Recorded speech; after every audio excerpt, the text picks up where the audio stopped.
Good morning all of you. Class 8 आज हम लोग क्या करेंगे, हिंदी रीडर पढ़ेंगे। आज हम अपना हिंदी रीडर का PA1 कोर्स कंप्लीट करेंगे। तो चलिए सभी बच्चे एक बार मेरे साथ अपना सिलेबस चेक कर लें। आप लोग के सिलेबस में आ रहा है chapter number 1 to 5। Chapter number 1 मैंने आप लोग को बोला था खाली रीडिंग करनी है। चैप्टर नंबर 2 मैं वीडियो पार्ट 1 में पढ़ा चुकी हूँ आप लोग को। चैप्टर 3 वीडियो पार्ट 2 में पढ़ाया था। चैप्टर 4 वीडियो पार्ट 3 में पढ़ाया था। चैप्टर 5 आप लोग कट कर दीजिए, इसको मैं नहीं कराऊंगी, ये सिलेबस में नहीं रहेगा आपके। चैप्टर नंबर 6 आप लोग का वीडियो पार्ट 4 में रहेगा। ठीक है, पार्ट 4 आज आप लोग का सिलेबस कंप्लीट हो जाएगा PA1 का। चलिए सभी बच्चे मेरे साथ चैप्टर नंबर 6 ओपन करें। चैप्टर 6 है ये, पार्ट वीडियो का 4 है। सभी लोग अपनी अपनी बुक पे डाल लीजिए। ये देखिए चैप्टर का नाम क्या है, गिल्लू। ये गिलहरी के बच्चे के ऊपर है पूरा चैप्टर। ठीक है, तो मेरे साथ सभी बच्चे इसको ध्यान से चैप्टर को पढ़ेंगे। सोनजूही में आज एक पीली कली लगी है। इसे देखकर अन्यास ही एक उस छोटी सी जीव का स्मरण हो गया जो इस लगता था कि संगन हरेमिती से छिपकर बैठा था और फिर मेरे निकट पहुँचे तो कंधे पर कूदकर मुझे चौंका देता था। तब मुझे कली की खोज रहती थी, पर आज उस लघु प्राणं की खोज है। परंतु वह तो अब तक इस सोनजूही की जड़ की मिट्टी में एक होकर मिल गया होगा। कौन जाने स्वर्णिम कली की बहाने वह मुझे चौंकाने ऊपर आ गया हो। अचानक एक दिन सवरे कमरे में बरामदे में आकर मैंने देखा तो कौवे एक गमले के चारों ओर चोंचों से छुआ जैसे खेल रहे थे। ये कंगभूषणी की विचरित पक्षी है, एक साथ समार्दिती, अनार्दिती, अतिस्मनति, अति अवमनति। हमें बेचारा पुरखे न गुणों के रूप में आ सकते हैं, न मायूर के, न हंस के। उन्होंने पितरपक्ष में हमसे कुछ पाने के लिए काक बनकर की अवतीर्ण होना पड़ता है। इतना ही नहीं, हमारे दूरस्थ परिजनों को भी अपने आने का मधुर संदेश उनके कर्कश स्वर में ही देना पड़ता है। दूसरी ओर हम कौवे को काँव काँव करने का अवमान के अर्थ में प्रस्तुत करते हैं। देखिए ये लेखिका जो हैं वो सोच रही हैं बैठ के अपने रूम में कि पहले जो है सोनजूही में एक पीली कली आती थी, उसमें से एक गिलहरी के बच्चे के ऊपर यहाँ पर बात हो रही है। वो जो है कूदकर उनके कंधे पर बैठकर उन्हें चौंका दिया करता था। एक दिन वो वरांडे में बैठकर ऐसे ही सोच रही थी तो उन्होंने देखा दो कौवे गमले के चारों ओर जो है क्या खेल रहे हैं, छुआ-छुई खेल रहे हैं। ठीक है, और वो ये बोल रहे हैं कि किसी के आने का संदेश भी कौवे के काँव-काँव करने से होने लगता है। मेरे काकपूर्ण के विवेचन में अचानक बाधा आ पड़ी, क्योंकि गमले और दीवार में संदिग्ध में छिपे एक छोटे से जीव पर मेरी दृष्टि रुक गई। निकट जाकर देखा, गिलहरी का एक छोटा सा बच्चा था जो संभव घोंसले से गिरा पड़ा था और कौवे अब इसे सुलभ आहार खोज रहे हैं। देखिए वो क्या बता रही हैं कि एक बार वो ऐसे ही देख रही थी तो उनकी नज़र एक गमले के पास पड़ी। वहाँ पर गिलहरी का बच्चा आकर गिर गया था जिसे वो खोज रही थी, क्योंकि कौवे उसको देख रहे थे। वो अपने घोंसले से नीचे गिर गया था। कागदे की चोंचों के दो घाव उस लघुप्राण के लिए बहुत थे। अंत वह निश्चय से गमले में चिपका पड़ा था। सबने कहा कौवे की चोंच के घाव लगने के बाद वह बच नहीं सकता, अंत ऐसे ही रहने दिया जाए। वो ये बोल रही थी कि जब उसके जो कौवे के घाव लग गए थे, उन्होंने देखा था वो गमले से चिपका पड़ा था और सबने उनसे कहा कि कौवे की चोंच लगने के बाद जिंदा नहीं बच सकता, इसको ऐसे ही रहने दीजिए। परंतु मन नहीं माना। उसे हौले से उठाकर अपने कमरे में लाई, फिर रुई के रकत पहुँचकर पेंसिलिन का मरहम लगाया। वो बोलती हैं कि उनका दिल नहीं माना और उसके बाद वो उस बच्चे को उठाकर लाई। उन्होंने रुई से पोंछा और पेंसिलिन का मरहम लगाया। रुई की पतली बत्ती दूध में भिगोकर जैसे तैसे उसके नन्हे मुंह में लगाई, पर मुंह खुल न सका और दूध की बूंदें दोनों ओर ढुलक गई। उसके बाद उन्होंने क्या करा कि रुई से जो है पतली सी बत्ती बनाकर उसको दूध में डिप करके उसके मुंह में दिया, लेकिन उसके मुंह में वो दूध नहीं जा पाया, क्योंकि उसके जो है कौवे की चोंच की वजह से ज़ख़म हो गया था और वो दोनों बूंदें जो है थी दोनों तरफ से ढुलक गई। कई घंटों के उपचार के उपरांत उसके मुंह में एक बूंद पानी टकाया जा सकता था। तीसरे दिन वह इतना अच्छा और अवश्य हो गया कि मेरी उंगली अपने दो नन्हे पंजों में पकड़कर नीली कांच की मोतियों जैसी आँखों से इधर उधर देखने लगा। उसके बाद बाद क्या हुआ कि कई घंटों बाद वो उसके मुंह में थोड़ा सा पानी गया, एक बूंद पानी गया, और तीसरे दिन वो इतना अच्छा हो गया था कि उनकी दोनों हाथ की उंगली पकड़ के अपने दोनों पंजों से और अपनी नीली आंखों से उन्हें इधर उधर देखने लगा। 3-4 मास में उसने सुगंधित रोवे, झब्बेदार पूंछ और चंचल चमकीली आंखें सबको विस्मित करने लगी। कुछ ही दिन बाद उसके जो खूबसूरती थी वो सभी को जो है अपनी तरफ करने लगी। हमने उसकी जातिवाचक संज्ञा को व्यक्तिवाचक के रूप दे दिया और इस प्रकार हम उसे गुल्लू कहकर बुलाने लगे। उसके बाद जो है उन्होंने उसकी जातिवाचक संज्ञा को व्यक्तिवाचक संज्ञा का रूप दे दिया और उसे वो गुल्लू कहकर बुलाने लगी। मैंने फूल रखने वाली एक हल्की डलिया में रुई बिछाकर उसे तार से खिड़की पर लटका दिया। उन्होंने क्या किया, रुई से एक डलिया, फूल की डलिया को रुई बिछाकर उसमें उन्होंने तार से जो है कहाँ लटका दिया, खिड़की पर लटका दिया। वही 2 वर्ष गुल्लू का घर रहा। वहाँ स्वयं हिलाकर अपने घर में झूलता और अपने कांच के मनकों सी आँखों से कमरे के भीतर और खिड़की से बाहर न जाने क्या देखता समझता रहता, परंतु उसकी समझदारी और कार्यालय लाभ पर सबको आश्चर्य होता था। जब मैं लिखने बैठती तब अपनी ओर मेरा ध्यान आकर्षित करने की उसे इतनी तीव्र इच्छा होती कि उसने एक अच्छा उपाय खोज निकाला। उसके बाद क्या हुआ, तो वो बोलती हैं कि जब वो लिखने बैठती थी तो वो उन्हें अपनी तरफ इतना आकर्षित करता था कि उसने उनको अपनी तरफ तीव्र इच्छा होती थी। उसे एक अच्छा उपाय उसने अपनी तरफ आकर्षित करने के लिए उन्हें एक अपना अच्छा उपाय निकाल लिया था, खोज लिया था। वह मेरे पैर तक आकर सर से पर्दे पर चढ़ जाता और फिर उसी तेज़ उससे उतरता। उसका ये दौड़ने का क्रम तब तक चलता जब तक मैं उसे पकड़ने के लिए ना उठती। उसके बाद वो क्या करता था कि उनके पैर तक जाता और तेज़ी से पर्दे पे चढ़ता और फिर वहाँ तेज़ी से उतरता। वो जब तक ये करता रहता था जब तक वो उसे पकड़ने के लिए नहीं उठती थी। कभी मैं गुल्लू को पकड़कर एक लंबे लिफाफे में इस प्रकार रख देती थी कि उसके अगले 2 पंजे और सर के अतिरिक्त सारा लघुगात लिफाफे के भीतर बंद रहे। और इस अद्भुत स्थिति में कभी कभी घंटों मेज़ पर दीवार के सहारे खड़े रहकर वह अपनी चमकीली आंखों से मेरे कार्यालय देखता रहता था। उसके बाद क्या हुआ, कभी वो क्या करती थी, उसे लिफाफे में ऐसे बंद कर देती थी कि उसके सिर्फ आगे के 2 पंजे और सर जो है बाहर रहता था, बाकी वो पूरा लिफाफे के अंदर रहता था। और वो कभी कभी घंटों दीवार से ऐसे ही लगकर उनका काम देखता रहता था। भूख लगने पर चिक चिक करके मानो वह मुझे सूचना देता और काजू या बिस्किट मिल जाने पर उसी स्थिति में लिफाफे से बाहर वाले पंजे से पकड़कर कुतरता रहता।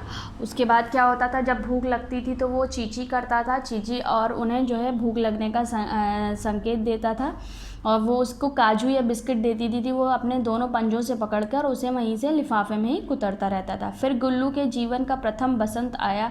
नीम चमेली की गंध मेरे कमरे में हौले हौले आने लगी। बाहर की गिलहरियाँ मेरी खिड़की की जाली के पास आकर चिक चिक करके ना जाने क्या कहने लगी। गिल्लू को जाली के पास बैठकर अपनेपन से बाहर झांकते देखकर मुझे लगा कि उसे मुक्त करना आवश्यक है। उसके बाद क्या हुआ, जब उसका बसंत आया तो उनके कमरे में जो है नीम के पेड़ आने लगा। वहाँ से गिलहरियाँ उनके कमरे के बाहर जंगले पर बैठ के जाली में से चिक चिक करती थी और वो भी उनको देख करके बोलता था। तो उन्हें ये फील हुआ कि उसे मुक्त कर दें। ठीक है, मैंने कीलें निकालकर जाली की एक कोना खोल दिया। उन्होंने क्या करा, कीलें निकाल के जाली का एक कोना खोल दिया था और इस मार्ग से गिल्लू ने बाहर जाने का सचमुच ही मुक्त का सान ली। इतने छोटे जीव को घर में पले कुत्ते बिल्लियों से बचाना भी एक समस्या ही थी। उसके बाद क्या हुआ कि उन्होंने जब खोला तो वो गिल्लू जो था वो भी बाहर जाने लगा और वो उनको जो है उस इतने छोटे बच्चे को, मतलब इतने छोटे जीव को उनके लिए घर में कुत्ते बिल्ली से बचाना बहुत मुश्किल था। आवश्यक कागज़ पत्रों के कारण मेरा बाहर जाने का कमरा बंद ही रहता था। मेरे कॉलेज से लौटने पर जैसे ही कमरा खोला गया और मैंने भीतर पैर रखा, वैसे ही गिल्लू अपनी जाली के द्वार से भीतर आकर मेरे पैर से सिर से पैर तक दौड़ लगाने लगा। तब से ये नियति का कर्म हो गया। उसके बाद क्या हुआ कि वो जब कॉलेज गई तो कॉलेज से जब तक नहीं आई, कमरा उनका बंद रहा। जैसे ही वो वापस लौटी, कमरा उन्होंने खोला, वो कमरे के अंदर जैसे ही आई तो वैसे ही गिल्लू उस कोने से अंदर आने के बाद उनके सर से पैर और पैर से सर तक दौड़ लगाने लगा, और तब से ही उनका ये कर्म हो गया। मेरे कमरे से बाहर जाने पर वह खिड़की की खुली जाली से राह बाहर चला जाता और दिन भर गिलहरियों के झुंड का नेता बना हर डाल पर उछलता कूदता रहता, और ठीक 4 बजे वह खिड़की के भीतर अपना झूले से झूलने लगता। क्या होता था, जब वो कमरे से बाहर जाती थी तो वो खिड़की से बाहर जाकर सारी गिलहरियों के साथ उनका नेता बना रहता था और उनके साथ उछलता कूदता रहता था एक डाली से दूसरी डाली पे। लेकिन जैसे ही 4 बजते थे तो वो अपने झूले पर आकर झूलने लगता था। मुझे चौंकाने की इच्छा उसमें न जाने कब और कैसे उत्पन्न हो गई। कभी फूलदान में फूलों में छिप जाता, कभी पर्दे की चुन्नटों में, और कभी सोनजूही की पत्तियों में। उसको वो क्या था, उसके वो जो है उन्हें चौंकाने की उसके अंदर बहुत उत्पन्न हो गई थी। कभी कैसे क्या फूलदान में छुप जाया करता था वो, कभी पर्दे की चुन्नटों में छुप जाता था, कभी सोनजूही की पत्तियों में छुप जाता था। मेरे पास बहुत से पशु पक्षी हैं और उनके मुझसे लगाव भी कम नहीं है, परंतु उनमें से किसी को मेरे साथ मेरे थाली में खाना खाने की हिम्मत हुई है, ऐसा मुझे स्मरण नहीं आता। उनके पास बहुत पशु पक्षी थे, लेकिन किसी की भी उनकी थाली में खाना खाने की हिम्मत नहीं हुई थी। गिल्लू इनमें उपवाद था। मैं जैसे ही खाने के कमरे में पहुंची, वह खिड़की से निकलकर आंगन की दीवार बरामदा पार करके मेज़ पर पहुंच जाता और मेरी थाली में बैठ जाना चाहता था। बड़ी कठिनाई से मैंने उसे थाली के पास बैठना सिखाया, जहां वह सफाई से खाता रहता। काजू उसका प्रिय खाद्य था और कई दिन काजू न मिलने पर वह अपना खाने की चीज़ें या तो लेना बंद कर देता था या झूले से नीचे फेंक देता था। उसके बाद क्या हुआ कि जैसे ही वो खाने के कमरे में पहुंचती थी, वो बरामदा और खिड़की वगैरह सब पार करके वहाँ खाने के कमरे पे पहुंच जाता, उनकी थाली में बैठना चाहता था। उन्होंने बहुत मुश्किल से उसे थाली के पास बैठना सिखाया, बहुत सफाई से वो खाना खाता था। अगर उसका सबसे अच्छा था, उसे काजू खाना बहुत पसंद था। अगर उसे कई दिन तक काजू नहीं मिलते थे, या तो वो अपना खाना लेना बंद कर देता था या फिर झूले से अपना खाने को फेंक दिया करता था। उसी बीच एक मोटर दुर्घटना में आहत होकर मुझे कुछ दिन अस्पताल में रहना पड़ा। उन दिनों जब मेरे कमरे का दरवाज़ा खोला जाता, गिल्लू अपने झूले से उतरकर दौड़ता और फिर किसी दूसरे को देखता तेज़ी से अपने घोंसले में जा बैठता। सब उसे काजू दे जाते, परंतु अस्पताल से लौटकर जब मैंने उसके झूले की सफाई की तो उसमें काजू भरे मिले, जिनसे ज्ञात हो गया था कि वह उन दिनों अपना प्रिय खाद्य कम खाता रहा। कुछ दिन बाद उनके साथ एक घटना हुई, मोटर घटना हुई, जिसकी वजह से उन्हें हॉस्पिटल रहना पड़ा। और वो जो है क्या करता था, जैसे ही उनका कमरा खुलता था वो भागता हुआ आता था, उन्हें देखता था। जब वो किसी और दूसरे को देखता था तो वो अपने घोंसले में चला जाता था। उसे लोग काजू देते थे, लेकिन वो नहीं खाता था, कम खाता था। जब वो अस्पताल से वापस लौटी, उन्होंने उसके झूले की सफाई करी तो उसमें बहुत सारे उन्हें काजू मिले, जिससे उन्हें पता चला कि इसने अपना खाना जो है कम खाया है। मेरे अवस्थाएं में ये तकिए पर सिरहाने बैठकर अपने नन्हे पंजों से मेरे सर के बालों को इतना हौले हौले सहलाता रहता था कि उसका हटना एक परीक्षे की हटने के समान लगता था। उसके बाद क्या होता था कि जब वो उनके तकिए के सरहाने बैठ के अपने पंजों से उनके बालों को इतना सहलाता था क्या, और जब वो हटता था तो एक उनको लगता था कि उसका हटना उनको बहुत ज़्यादा बुरा लगता था। गर्मियों में जब मैं दोपहर में काम करती रहती तो गुल्लू ने बाहर जाता, ना अपने झूले में बैठता। उसने मेरे निकट रहने के साथ गर्मी से बचने का स्वर्थन नया उपाय खोज निकाला। वह मेरे पास रखी सोराही पर लेट जाता और इस प्रकार समीप भी रहता और ठंड में भी रहता। गिलहरियों की जीव की अवधि 2 वर्ष से अधिक नहीं होती। अंत गिल्लू का जीवन यात्रा का अंत आ ही गया। दिन भर उसने न कुछ खाया न बाहर गया। रात में अंत की यातना में वह मेरी उंगली पकड़कर मेरे बिस्तर पर आया और ठंडे पंजों से सारी उंगलियां पकड़कर हाथ से चिपक गया, जिसे उसने अपने बचपन की मरणशन स्थिति में पकड़ा था। तो क्या हुआ, गर्मियों में जब वो दोपहर में काम किया करती थी तो वो क्या करता था, ना बाहर जाता था और ना ही कहीं और ज़्यादा अपने झूले में बैठता था। वो सिर्फ क्या करता था, उनके साथ वहाँ गर्मी में वो काम करती रहती थी। उसने क्या देख लिया था, एक उनके पास सुराही रहती थी जिस पर वो लेट जाया करता था। तो इससे उसको जो है ठंड भी महसूस होती थी और वो उनके पास भी रहता था। गिलहरियों का जो है कितनी सिर्फ 2 वर्ष से अधिक उनकी ज़िंदगी नहीं होती। उसका अंतिम समय आ गया था और दिन भर उसने उस दिन कुछ खाया नहीं था और उनकी सारी उंगलियां पकड़कर उसके हाथ पंजे बहुत ठंडे हो रहे थे, उनकी सारी उंगलियां पकड़कर बिस्तर पर चिपका पड़ा था जैसे उसने बचपन में कभी उनका हाथ पकड़ा था। पंजे इतने ठंडे हो रहे थे कि मैंने जाकर हीटर जलाया और उष्णता देने की प्रयत्न किया, परंतु प्रभाव की प्रथम किरण के स्पर्श के साथ ही वह किसी और जीव में जागने के लिए सो गया। उसके बाद क्या हुआ, उसके पंजे इतना ठंडे हो रहे थे कि उन्हें हीटर जलाने पड़ा। हीटर जलाने के बाद उसके बाद क्या हुआ कि वो किसी और जीवन में ही जागने के लिए सो गया। उसका झूला उतार कर रख दिया, मतलब वो मर गया था। उसका झूला उतार कर रख दिया और खिड़की की जाली बंद कर दी गई, परंतु गिलहरियों की नई पीढ़ी जाली के उस पार चिक चिक करती रहती और सोनजूही पर बसंत आती ही रहता है। सोनजूही की लता के नीचे गिल्लू को समाधि दी गई, इसलिए भी एक वह लता सबसे अधिक प्रिय थी, इसलिए भी कि उस लघुगात का किसी भी बसंती दिन जूही के पिताब छोटे फूल में खिल जाने का विश्व मुझे संतुष्ट देता है। उसके बाद क्या हुआ, जब वो मर गया तो उन्होंने उसका झूला उठा कर रख दिया और वो खिड़की का कोना भी बंद कर दिया, लेकिन वहाँ जो गिलहरियाँ थी वो आती रहती थी, चींची करती रहती थी और उसको कहाँ वो पीलीभीत के नीचे ही उन्होंने दबा दिया था, जिससे उनको जो है वहाँ पर जो पीलीभीत की थोड़ी कलियाँ खिलती थी तो बहुत संतुष्टि होती थी और वहाँ नए नए गिलहरियाँ, छोटी छोटी गिलहरियाँ आकर के उसको उसकी याद दिलाती थी। यह आप लोग का चैप्टर था, ये कंप्लीट हो चुका है। यहाँ आप लोग का वर्ड मीनिंग्स दिए हैं जिसको आपको बुक में ही लर्न करने हैं। सारे वर्ड मीनिंग्स आपको चैप्टर के बुक से ही लर्न करने हैं। अब आ जाइए आप लोग एक्सरसाइज पर। ये है आपका सही विकल्प पर सही का निशान लगाइए, ठीक है। तो क्या है, सोनजूही में कैसी कली लगी थी, नीली पीली हरी, पीली लगी थी, तो आप लोग सेकंड वाले पर राइट कर लीजिए। पाठ के अनुसार प्रतिपक्ष को किस रूप में अवतरण होना पड़ता है, हंस, कौवे या तोते। कौवे के। गिलहरी की अवधि कितनी वर्ष की से अधिक नहीं होती, 5, 3, 2 वर्ष से। थर्ड पे राइट कर लीजिए। अब आ जाइए आप लोग फिलिंग द ब्लैंक्स पर। फिलिंग द ब्लैंक्स है, इसे देखकर अनायास ही छोटे जीव का स्मरण हो गया। ये क्या है, अनायास। आ ना में आकर डंडा, या में आकर डंडा और सा, ठीक है।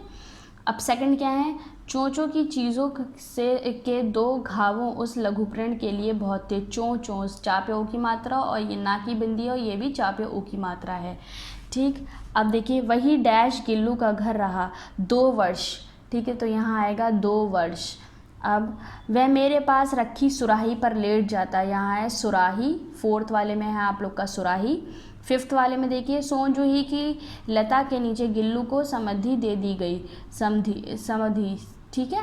अब ये आप लोग के हो गए हैं फिलिंग द ब्लैंक्स कंप्लीट। अब मैं आप लोग को क्वेश्चन आंसर्स कराऊंगी, तो क्वेश्चन आंसर्स आप लोग को बुक में ही कॉपी में करने हैं। ये एक्सरसाइज आपकी सही विकल्प पर सही का निशान लगाइए, बुक में रहने दीजिएगा, और ये फिलिंग द ब्लैंक्स भी आप लोग की बुक में ही रहेंगी। ये आप लोग का बुक वर्क है, बुक में ही रहने देना है, कॉपी में नहीं करना है, और ये भी आप लोग का बुक वर्क है, ये भी आप लोग को बुक में ही रहने देना है। अब आ जाइए आप लोग क्वेश्चन आंसर्स पे।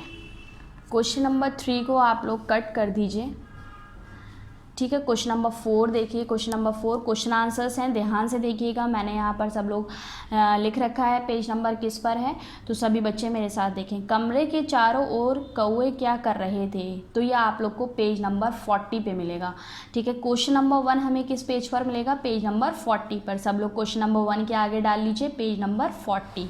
तो पेज नंबर 40 ओपन करते हैं हम। पेज नंबर 40 ओपन कर लिया है। आप देखिए, यहाँ पर आप लोग को ये वाला पैराग्राफ दिया है, अचानक एक दिन, ठीक है। इसमें सेकंड लाइन, फर्स्ट लाइन में ही आगे देखते रहिए। अचानक एक दिन सवेरे कमरे में के बरामदे में आकर मैंने देखा, ठीक है। यहाँ से लिखना है आपको कौवे से, यहाँ से जितना अंडरलाइन कर रही हूँ उसको लिखते चलना है। कौवे एक गमले के चारों ओर चोंचों से छुआल जैसे खेल रहे हैं, ठीक है। ये आप लोग का हो गया आंसर 1। पेज नंबर 40 पे ये है आप लोग का आंसर 1। जितना मैंने अंडरलाइन किया है ये आप लोग को लिखना है, कौवे से लिखना है और खेल रहे हैं तक लिखना है। ये आप लोग का आंसर 1 हो गया। अब आ जाइए क्वेश्चन 2 पर।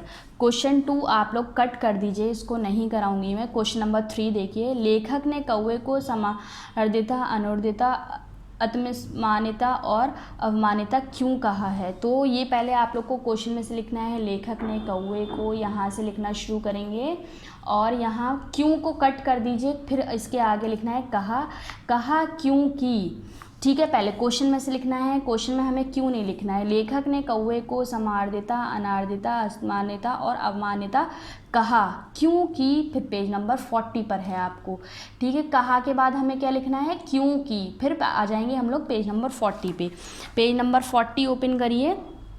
पेज नंबर 40 ओपन करने के बाद आप लोग को आंसर नंबर 3 देखिए, ये लिखा, बेचारे से लिखना शुरू करेंगे। पुरखे ना रगोड़े के रूप में आ सकते थे, ना मयूर ना हंस के उन्होंने प्रतीक्षा।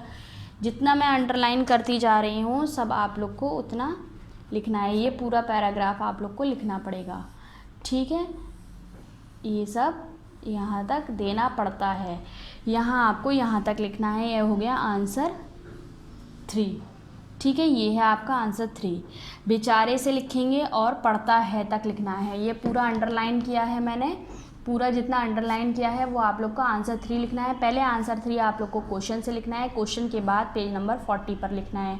क्वेश्चन से मैंने आप लोग को बताया अभी कहाँ से, लेखक से लिखना है पूरा यहाँ तक, क्यों नहीं लिखेंगे, फिर लिखेंगे कहा क्योंकि, पेज नंबर 40 पर लिखना है। फिर अब आ जाइए क्वेश्चन नंबर 4, गिल्लू के कार्यकल्पों का वर्णन कीजिए। पेज नंबर 41 पर में मिल जाएगा आप लोग को। ठीक है, पेज नंबर 41 ओपन करिए। पेज नंबर 41 ये रहा, यहाँ से लिखेंगे आप लोग, देखिए ये लिखा हुआ आप लोग का गिल्लू। ठीक है, गिल्लू लिखेंगे, का घर रहा ये नहीं लिखना। गिल्लू स्वयं हिलाकर अपने घर में झूलते और अपनी कांच की मनकुसी आँखों के कमरे से भीतर की खिड़कियों से बाहर न जाने क्या देखता समझता रहता था, परंतु उसकी समझदारी और कार्यालय पर सबका आश्चर्य होता रहता था। यहाँ तक आप लोग को लिखना है आंसर 4। क्या लिखना है आंसर 4, मैं दोबारा बता रही हूँ। देखिए, गिल्लू लिखने के बाद आपको स्वयं लिखना है, का घर रहा वह ये नहीं लिखना, गिल्लू स्वयं हिलाकर। ठीक है, यह पूरा पैराग्राफ आप लोग को लिखना है आंसर नंबर 4 में। आंसर नंबर 4 आप लोग का पेज नंबर 41 पे है, ये है पेज नंबर 41 पर। ये आप लोग को दिख रहा होगा कहाँ से लिखना है, ये पूरा आंसर 4 लिखना है। ठीक है, अब आ जाइए क्वेश्चन 5 पर। क्वेश्चन 5 देखिए, क्वेश्चन 5 आप लोग को क्वेश्चन में से ही लिखना है। पहले, लेखक के घर अनेक पशु पक्षियाँ बसी थे परंतु गिल्लू उनमें उपवाद था। उपवाद था तक लिखना है, कैसे नहीं लिखना। उसके बाद लिखना है क्योंकि उसके साथ लेखिका की कई यादें जुड़ी थीं। क्या लिखना है, देखिए क्या लिखना है हमें, पहले क्वेश्चन में से लिखेंगे, लेखक के घर में अनेक पशु पक्षी थे परंतु गिल्लू इनमें उपवाद था। ठीक है, कैसे नहीं लिखेंगे, लिखेंगे उसके बाद क्योंकि उसके साथ लेखिका की कई यादें जुड़ी थी। क्या लिखना है हमें, कैसे था तक लिखने के बाद कैसे नहीं लिखना, उसके बाद लिखेंगे क्योंकि उसके साथ लेखिका की कई यादें जुड़ी थी। ये आप लोग के हो गए आंसर 5 कंप्लीट। ठीक है, पहले क्वेश्चन से लिखिएगा, उसके बाद कैसे की जगह ये नीचे मैंने लाइन लिखी हुई है, ये आप लोग को लिखना है। ठीक, ये आप लोग को लिखना है, क्या लिखा है, क्योंकि उसके साथ लेखिका की कई यादें जुड़ी थी। ठीक, ये आप लोग के क्वेश्चन आंसर हो गए कंप्लीट। क्वेश्चन आंसर आप लोग को करना है कॉपी में। अब आप लोग यहाँ नीचे डाल लीजिए अपना PA1 कोर्स कंप्लीट। ठीक है, ये आप लोग का होगा, कॉपी में भी आप लोग को PA1 कोर्स कंप्लीट डालना है। अब नेक्स्ट वीडियो से हम लोग जो है हिंदी ग्रामर पढ़ना शुरू करेंगे। यहाँ तक आप लोग का हिंदी रीडर का कोर्स हो गया है कंप्लीट। सभी बच्चे यहाँ तक अपना अपना वर्क कॉपी में कंप्लीट कर लें और बहुत साफ राइटिंग में सभी बच्चों को अपना अपना वर्क कंप्लीट करना है। सारे क्वेश्चन आंसर्स आप लोग को कॉपी में लिखने हैं, सारी एक्सरसाइज आप लोग को बुक में रहने देना। हर चैप्टर का आपने कौन से वीडियो के पार्ट में देखना है, वीडियो पार्ट भी डालना है आप लोग को, डेट भी शो करनी है किस डेट में आप लोग के पास वीडियो जा रही है। ठीक है, नेक्स्ट वीडियो से हम लोग हिंदी ग्रामर पढ़ेंगे। जब तक सभी बच्चे अपना अपना वर्क कंप्लीट करके रखें। Okay, thank you.